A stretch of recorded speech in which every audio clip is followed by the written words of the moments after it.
नमस्कार, मैं पूजा। बिहार न्यूज में आपका स्वागत है। खबरों की ओर बढ़ने से पहले एक नजर सुर्खियों पर। बीएसटीसी ने की 11,389 स्टाफ नर्स पदों पर भर्ती शुरू। योग्य उम्मीदवार 23 मई 2025 तक कर सकते हैं ऑनलाइन आवेदन। 18 से 33 वर्ष के बीच है उम्मीदवारों की आयु सीमा। शहरी क्षेत्र में 3 लाख महिलाएं जीविका से जुड़ी। स्लम बस्ती की महिलाओं को मिल रही 2 लाख तक की राशि। महिलाओं को स्वरोजगार से जोड़ने में महत्वपूर्ण भूमिका निभा रही जीविका। बिहार में बीएसएनएल ने लॉन्च की IFTV सेवा। 75,000 फाइबर ग्राहकों को पहले चरण में सेवा दी जाएगी। 399 मासिक प्लान में 30 Mbps स्पीड, 1000 GB डेटा और फ्री कॉलिंग मिलेगी। राजस्व विभाग ने दाखिल खारिज पर जारी किए दिशा निर्देश। बिना इन दस्तावेजों के आवेदन अस्वीकृत। विभाग ने लोगों को किया सतर्क, कहा आवेदन से पहले सभी दस्तावेजों की करें जांच। सौरव गांगुली ने की भारत पाक क्रिकेट संबंध तोड़ने की मांग। हमलों के जवाब में सख्त कदम उठाने की बताई आवश्यकता। 2012 के बाद दोनों देशों के बीच नहीं हुई द्विपक्षीय सीरीज। चलिए अब बढ़ते हैं शाम तक की बड़ी खबरों की ओर विस्तार से। शहरी क्षेत्र में 3 लाख महिलाएं जीविका से जुड़ी। जीविका ने शहरी क्षेत्र की महिलाओं को समूह बनाने और आत्मनिर्भर बनने का मौका दिया है। अब तक शहरी क्षेत्र में 3.08 लाख महिलाएं जुड़ चुकी है, जिन्होंने 36,000 स्वयं सहायता समूह बनाए हैं। इन महिलाओं को जीविका द्वारा पहचान कर समूह में शामिल किया जा रहा है। विशेष रूप से उन महिलाओं को जो घरेलू हिंसा, गरीबी या फिर पारिवारिक समस्याओं का सामना कर रही है। जीविका मित्र 10,000 से अधिक की संख्या में है, जो महिलाओं को समूह गठन, लोन प्रक्रिया और साक्षरता में मदद कर रही है। इसके साथ ही स्लम बस्ती की महिलाओं को 2 लाख रुपए तक की राशि दी जा रही है, जिससे वे अपना रोजगार शुरू कर सके। जीविका का यह प्रयास महिलाओं को स्वरोजगार से जोड़ने में महत्वपूर्ण भूमिका निभा रहा है। बीएसटीसी ने की 11,389 स्टाफ नर्स पदों पर भर्ती शुरू। बिहार तकनीकी सेवा आयोग यानी कि बीएसटीसी ने स्टाफ नर्स के 11,389 पदों पर भर्ती के लिए आवेदन आमंत्रित किए हैं। योग्य उम्मीदवार 23 मई 2025 तक ऑनलाइन आवेदन कर सकते हैं। रिक्तियों में 3,134 पद अनारक्षित, 784 EWS, 2,853 SC, 121 ST, 3,117 अत्यंत पिछड़ा वर्ग और 933 पिछड़ा वर्ग, 447 महिला पद आरक्षित है। उम्मीदवारों को जनरल नर्सिंग और मिडवाइफरी कोर्स में योग्य होना चाहिए और बिहार परिचारिका निबंध परिषद पटना से पंजीकरण आवश्यक है। आयु सीमा 18 से 37 वर्ष के बीच है। आरक्षित वर्ग को छूट मिलेगी। चयन प्रक्रिया में 75 अंक की लिखित परीक्षा और 25 अंक के कार्य अनुभव पर आधारित होगा। आवेदन शुल्क अनारक्षित OBC और EWS के लिए 600 रुपए, SC ST और PH के लिए 150 रुपए निर्धारित है। संजय कुमार झा ने दरभंगा एयरपोर्ट पर केंद्र को भेजा पत्र। दरभंगा एयरपोर्ट को अंतर्राष्ट्रीय दर्जा देने की मांग एक बार फिर तेज हो गई है। राज्यसभा सांसद और जेडीयू नेता संजय कुमार झा ने नगर विमानन मंत्रालय के अधिकारियों से मुलाकात कर इस मुद्दे पर चर्चा की। उन्होंने जानकारी दी कि रनवे विस्तार के लिए एयरपोर्ट अथॉरिटी ऑफ इंडिया द्वारा मांगी गई 90 एकड़ भूमि के अधिग्रहण की प्रक्रिया शुरू हो चुकी है। इसके लिए बिहार सरकार ने 245 करोड़ रुपए की राशि दरभंगा जिला प्रशासन को हस्तांतरित कर दी है। मुख्य सचिव ने केंद्र सरकार को पत्र लिखकर प्रक्रिया को तेज करने का अनुरोध किया है। संजय झा ने कहा कि बिहार सरकार पूर्ण सहयोग देने को तैयार है। उन्होंने भरोसा जताया कि अंतर्राष्ट्रीय दर्जा मिलने से उत्तर बिहार में व्यापार, पर्यटन और रोजगार के अवसर बढ़ेंगे और विकास को नई दिशा मिलेगी। बिहार में बीएसएनएल ने लॉन्च की IFTV सेवा।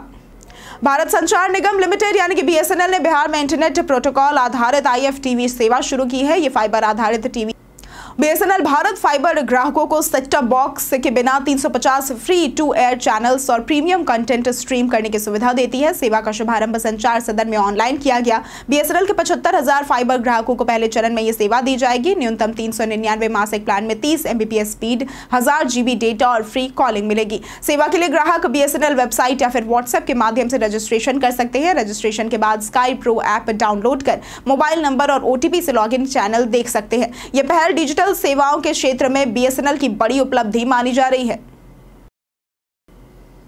राजस्व विभाग ने दाखिल खारिज पर दिशा निर्देश किए जारी।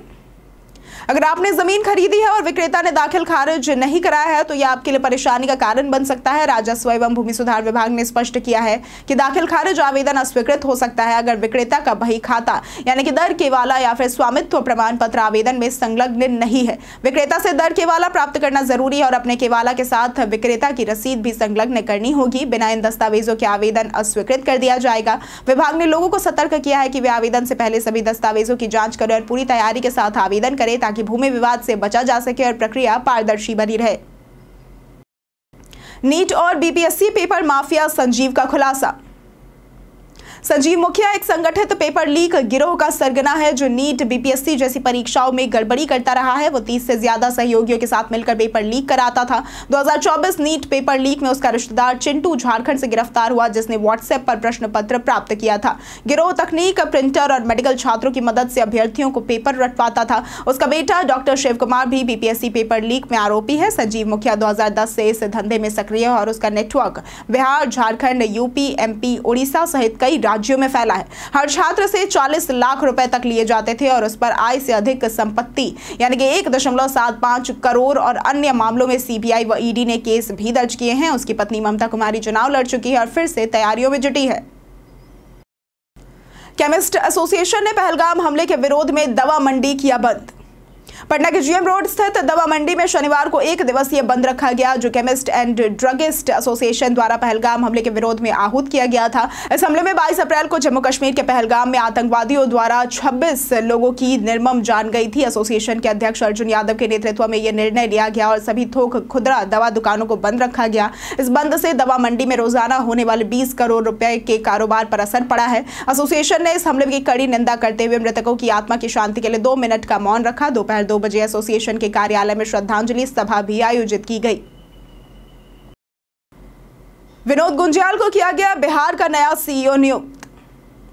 भारतीय प्रशासनिक सेवा के 2007 बैच के अधिकारी विनोद सिंह गुंजियाल को बिहार का नया मुख्य निर्वाचन पदाधिकारी सीईओ नियुक्त किया गया है। भारत निर्वाचन आयोग ने शुक्रवार को इसकी अधिसूचना जारी की। वो वर्तमान सीईओ एचआर श्रीनिवास का स्थान लेंगे। सीईओ पदभार ग्रहण करने से पहले गुंजियाल बिहार सरकार के सभी वर्तमान दायित्वों से मुक्त होंगे और निर्वाचन पदाधिकारी रहते हुए कोई अतिरिक्त जिम्मेदारी नहीं संभालेंगे। वर्तमान में वे मद्य निषेध, उत्पाद एवं निबंधन विभाग के सचिव हैं। बिहार सरकार ने 3 अधिकारियों के नाम आयोग को भेजे थे, जिनमें से गुंजियाल के नाम पर मुहर लगी थी। उन्हें तुरंत पदभार ग्रहण करना होगा और इसकी जानकारी 7 दिनों के भीतर आयोग को देनी होगी। उनकी नियुक्ति से स्पष्ट है कि बिहार विधानसभा का अगला चुनाव उन्हीं के निर्देशन में होगा। 75% हाजिरी अनिवार्यता होगी खत्म, सभी छात्रों को मिलेगा लाभ।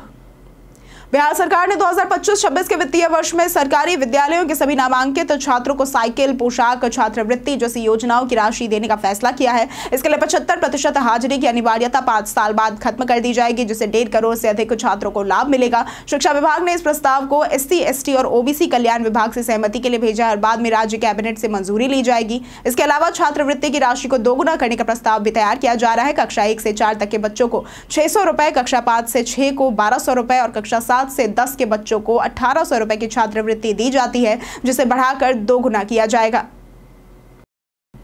करोड़ों रुपए की संपत्ति बिक्री में गिरफ्तार 3 रेलकर्मी।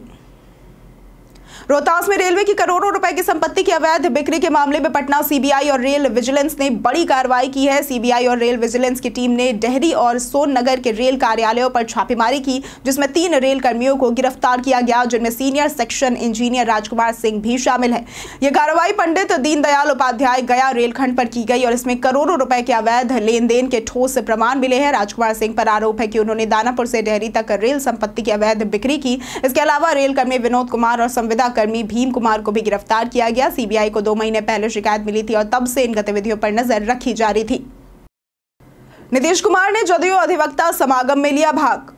बिहार के मुख्यमंत्री नीतीश कुमार ने शनिवार को जदयू दफ्तर में आयोजित अधिवक्ता समागम में हिस्सा लिया। इस कार्यक्रम में प्रदेश भर के करीब 1,500 अधिवक्ताओं ने भाग लिया। मुख्यमंत्री ने अधिवक्ताओं से समाज के प्रति अपनी पारंपरिक और रचनात्मक भूमिका निभाने की अपील की और न्याय के साथ विकास की अवधारणा को मजबूत करने की बात की। समागम का उद्देश्य जदयू की विचारधारा, बिहार के विकास में अधिवक्ताओं की भूमिका और आगामी विधानसभा चुनाव के मद्देनजर जिम्मेदारियों का मूल्यांकन करना था। अधिवक्ताओं ने सरकार से विभिन्न मांगे भी रखी, जैसे कि नए अधिवक्ताओं को स्टाइपेंड, मेडिकल असिस्टेंस और पेंशन सुविधाएं मिलेंगी। कार्यक्रम में जदयू के वरिष्ठ नेताओं सहित अन्य गणमान्य व्यक्तियों ने भी अधिवक्ताओं को संबोधित किया। भाजपा से गठबंधन अफवाहों को मुकेश सहनी ने किया खारिज। विकासशील इंसान पार्टी यानी कि वीआईपी के सुप्रीमो और पूर्व मंत्री मुकेश सहनी ने भाजपा पर गंभीर आरोप लगाए। डेहरी में सरकार बनाओ अधिकार पाओ कार्यक्रम में सहनी ने कहा कि भाजपा छोटी पार्टियों को समाप्त करने की कोशिश कर रही है। उन्होंने भाजपा और वीआईपी के बीच गठबंधन की अफवाहों को खारिज किया, ये कहते हुए कि भाजपा जानबूझकर ऐसी अफवाहें फैला रही है। सहनी ने यह भी स्पष्ट किया कि उनकी पार्टी कभी भाजपा के साथ नहीं जाएगी, क्योंकि भाजपा ने ही उनकी पार्टी को नुकसान पहुंचाया था। मुकेश सहनी ने वीआईपी की आगामी योजनाओं के बारे में बताते हुए कहा कि उनकी पार्टी बिहार में 60 विधानसभा सीटों सीटों पर चुनाव लड़ने की तैयारी कर रही है और उप मुख्यमंत्री पद की भी मांग कर रही है। उन्होंने भाजपा पर पहले भी वीआईपी को नुकसान पहुंचाने का आरोप लगाया है। पीके के आरोपों पर अशोक चौधरी का पलटवार। बिहार विधानसभा चुनाव से पहले नेताओं के बीच आरोप प्रत्यारोप का सिलसिला जारी हो गया है। जनसुराज के संस्थापक प्रशांत किशोर यानी कि पीके ने बिहार सरकार के मंत्री अशोक चौधरी पर गंभीर आरोप लगाए, जिसके बाद अशोक चौधरी ने खुली चुनौती दे दी है। चौधरी ने पीके पर लगाए गए आरोपों को बेबुनियाद बताते हुए मानहानि का मुकदमा दायर करने की घोषणा की है। उन्होंने कहा कि पीके ने आरोप लगाया कि उन्होंने पैसे देकर अपनी बेटी को टिकट दिलवाया, जो पूरी तरह से झूठ है। इसके अलावा अशोक चौधरी ने तेजस्वी यादव पर भी हमला बोला, कहा कि फिलहाल उनके लिए कोई वैकेंसी नहीं है। पाकिस्तान से जुड़े मुद्दों पर भी अशोक चौधरी ने कड़ा रुख अपनाया और कहा कि पाकिस्तान समर्थित गतिविधियों पर सख्त कार्रवाई जरूरी है। पीके ने जमुई में प्रेस कॉन्फ्रेंस के दौरान चौधरी के राजनीतिक चरित्र पर सवाल उठाए थे। सौरव गांगुली ने की भारत पाक क्रिकेट संबंध तोड़ने की मांग। पूर्व भारतीय कप्तान और बीसीसीआई अध्यक्ष सौरव गांगुली ने पहलगाम आतंकी हमले के बाद पाकिस्तान से क्रिकेट संबंध खत्म करने की मांग की है। इस हमले में 26 लोगों की जान गई थी। गांगुली ने बार बार हो रहे हमलों के जवाब में सख्त कदम उठाने की आवश्यकता बताई। भारत पाकिस्तान के बीच 2012-13 के बाद से कोई द्विपक्षीय सीरीज नहीं हुई है। दोनों टीमें केवल आईसीसी या एसीसी टूर्नामेंटों में आमने सामने आती है, जैसे कि T20 और वनडे विश्व कप या फिर एशिया कप। भारत ने 2008 के बाद से पाकिस्तान का दौरा भी नहीं किया है। हाल ही में भारत ने आईसीसी चैंपियंस ट्रॉफी के दौरान पाकिस्तान में खेलने से इनकार करते हुए हाइब्रिड मॉडल को अपनाया था, जिसमें भारत के मैच दुबई में कराए गए थे।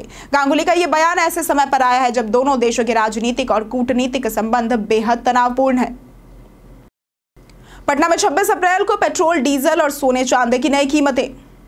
पटना में शनिवार यानी कि आज जो 26 अप्रैल को पेट्रोल और डीजल की कीमतों में बढ़ोतरी दर्ज की गई। पेट्रोल की कीमत 105.58 प्रति लीटर हो गई, जो कल 105.23 थी, यानी कि आज 0.35 की वृद्धि हुई है। डीजल 92.42 प्रति लीटर बिक रहा है, जो कल 92.09 था, जिसमें 0.33 की बढ़त हुई है। वहीं सोने के दाम में मामूली गिरावट देखी गई है। 22 अप्रैल को सोने ने 1 लाख प्रति 10 ग्राम का स्तर छुआ था, लेकिन अब गिरावट जारी है। 22 कैरेट सोना 90,000 और 24 कैरेट सोना 98,200 प्रति 10 ग्राम है। दूसरी ओर चांदी 1 लाख के ऊपर ट्रेड कर रही है। कीमतों में ये उतार चढ़ाव ईंधन और धातु बाजार में जारी अस्थिरता को दर्शाता है। बीते दिन हमारे द्वारा पूछे गए सवाल का जवाब आप लोगों में से बहुत लोगों ने हमारे कमेंट सेक्शन में लिख कर दिया है। जिन्होंने हमारे द्वारा पूछे गए सवाल का जवाब दिया है उनके नाम हैं धर्मेंद्र कुमार, बाबूलाल मरांडी, राजकिशोर महतो, नरेंद्र कुमार, अनवर करीम खान, बबलू रावण, रंजीत मिश्रा, मुन्ना प्रसाद, राकेश मिश्रा, जितेंद्र ठाकुर, आलोक प्रियदर्शी, रंजीत कुमार, वरुण कुमार, दीपक कुमार, रितेश यादव, नौशाद रजा और प्रेम कुमार पटेल। इसके साथ बढ़ते हैं आज के सवाल की ओर। आज का सवाल है, सरकार द्वारा चलाई जा रही कौन सी योजना आपको अब तक सबसे ज्यादा पसंद आई है? आप अपना जवाब हमें हमारे कमेंट सेक्शन में लिखकर जरूर बताएं। आज के लिए सिर्फ इतना ही। बिहार की तमाम खबरों के साथ बने रहने के लिए देखते रहे बिहारी न्यूज, और साथ ही अगर आप यूट्यूब चैनल पर देख रहे हैं तो चैनल को सब्सक्राइब करें, और अगर आप फेसबुक पेज पर देख रहे हैं तो लाइक और फॉलो जरूर करें।